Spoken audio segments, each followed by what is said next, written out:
Sous la houlette du région nationale des CLPA du Sénégal, en l'occurrence le coordinateur Ibrahim Mar, nous venons ici vous lire notre mémorandum de la Journée mondiale de la pêche 2025. Ce vendredi 21 novembre 2025, à l'instar des communautés de pêche du monde entier, les professionnels de la pêche du Sénégal célèbrent la Journée mondiale de la pêche JMP et qui a pour thème solidarité agissante autour de la protection des métiers de la pêche. Dans un contexte de crise accentué par la rareté du poisson et ses conséquences au niveau de toutes les régions de zones de pêche du Sénégal. La célébration de la Journée mondiale de la pêche de cette année coïncide avec la mise en œuvre du plan d'action de la Coalition nationale pour la pêche durable, CONAPED, qui vise l'horizon 2030 et qui a fait le tour du Sénégal pour alerter l'opinion publique nationale et internationale sur la rareté du poisson et ses conséquences sur la sécurité alimentaire des populations sénégalaises et des pays de la sous-région. Cette rareté de la ressource a plongé le secteur des pêches dans une crise profonde avec des conflits internes entre les pêcheurs utilisant des techniques de pêche différentes, mais aussi entre les pêcheurs artisans et les navires de pêche industriels. Cette crise a aussi touché le secteur de la distribution du poisson avec l'implantation de poissonneries par des Asiatiques détenteurs de navires de pêche industriels et qui concurrencent du moins de manière déloyale les mareyeurs et micro-mareyeurs sénégalais.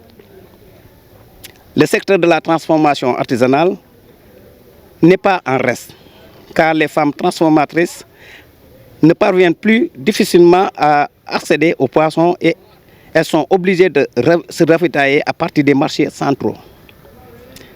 Pour cette année, CONAPED, regroupant organisations professionnelles du secteur de la pêche artisanale et industrielle, a décidé de faire un plaidoyer pour la sécurité des métiers de la pêche. Et en effet, CONAPED lance un défi pour la professionnalisation des métiers de la pêche. En outre, les professionnels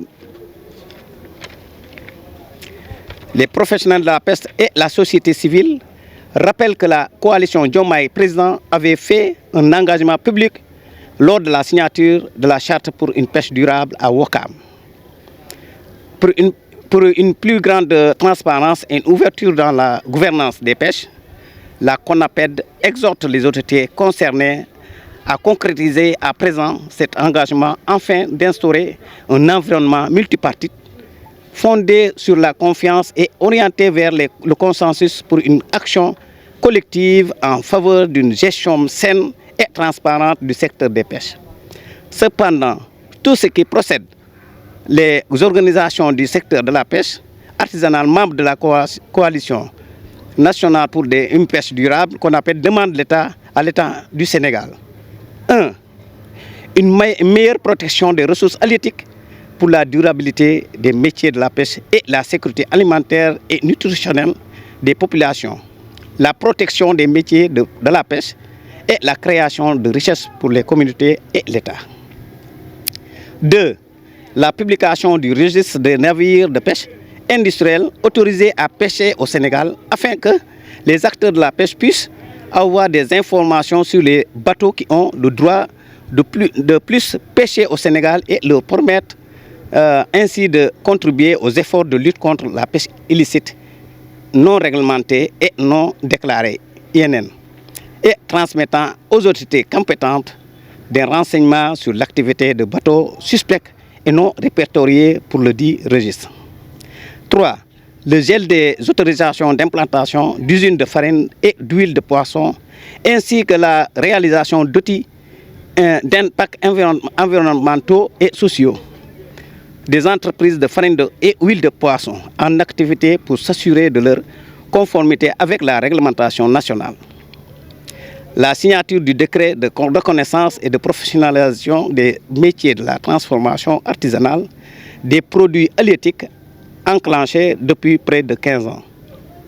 La concrétisation de l'engagement public du chef de l'État en 2016 d'adhérer à l'initiative pour la transparence des pêches, FITI, en finalisant dans les meilleurs délais les étapes d'adhésion. La protection des pêcheurs artisans et leurs biens dans les eaux sous juridiction sénégalaise et l'assistance requise en cas d'accident en mer. 6. La protection des pêcheurs artisans et leurs biens dans les eaux juridiques, je l'ai mieux qui en mer. L'implantation des organisations du secteur des pêches dans les structures chargées du suivi de l'exploitation et l'exploration du pétrole et du gaz offshore pour une meilleure prise en compte des préoccupations des communautés de pêcheurs, lesquelles seront les plus impactées. 8. Réservation exclusive, l'exploitation et la commercialisation de la sardinelle et de l'être malose aux acteurs nationaux pour le ravitaillement du marché national afin de renforcer la sécurité alimentaire nationale et la création d'emplois. 9. Évaluation indépendante par la partie sénégalaise de l'accord de pêche Sénégal-Union européenne, avant toute négociation pour le renouvellement d'un nouveau accord de pêche et partager les résultats avec les parties prenantes, professionnels, administration, etc. La fixation d'une contrepartie financière à allouer au secteur des pêcheurs, des pêches du moins, ainsi que l'identification de ressources de sauvegarde sociale et environnementale avant l'exploitation du pétrole et du gaz offshore. 11. Le gel des licences de pêche ciblant les petits pélagiques côtiers surexploités. Génération FM. Generation FM, the best radio. Génération FM.